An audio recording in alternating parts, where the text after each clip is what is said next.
Over the weekend, the NBA kicked off its preseason, which means we get another year of excessive traveling, Curry raining threes, and tanking in Philly.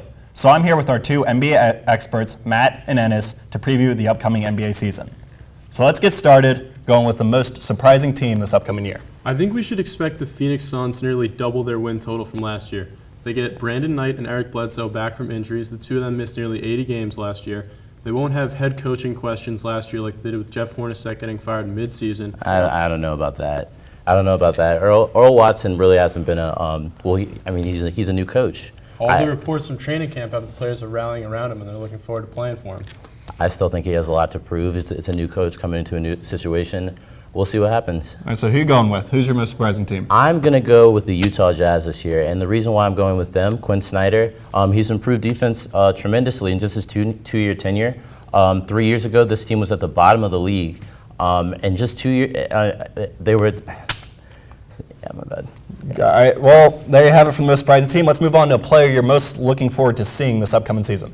Hands down, Russell Westbrook. Russell Westbrook has been the most exciting player in the league ever since he came in the league. He doesn't have the handcuffs of Kevin Durant anymore. No one else in the Thunder starting lineup can create their own shot. It's going to be in his hands the entire game, and he's mad. He knows Kevin Durant made a soft move. Yeah. He's out for revenge this year. Definitely. Westbrook is definitely fun to watch. So who are you going with? I'm going with Karl Anthony Towns this year, and the reason why I'm going with him, I've been very impressed with the Timberwolves rebuilding process over the past couple years.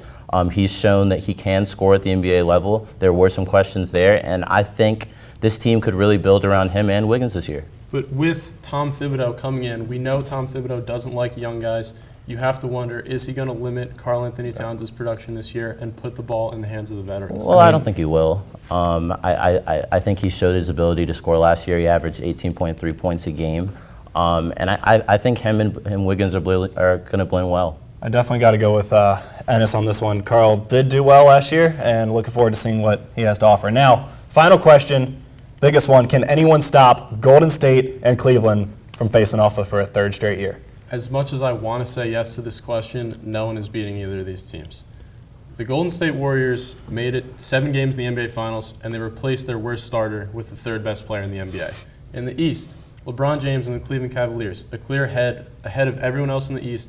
I know Boston brought in Al Horford, but still, that doesn't add enough scoring and rim protection that Boston needs to compete with the Cavaliers. I'm going to go ahead and agree with you that Cleveland doesn't have that much competition in the East. I think any team with LeBron is just guaranteed a spot in the finals. But I do think the Warriors do have some competition in the San Antonio Spurs this year. They got rid of Tim Duncan, but they still do have Manu Ginobili, Tony Parker, and not to mention those new faces of the franchise with Kawhi Leonard and LaMarcus Aldridge.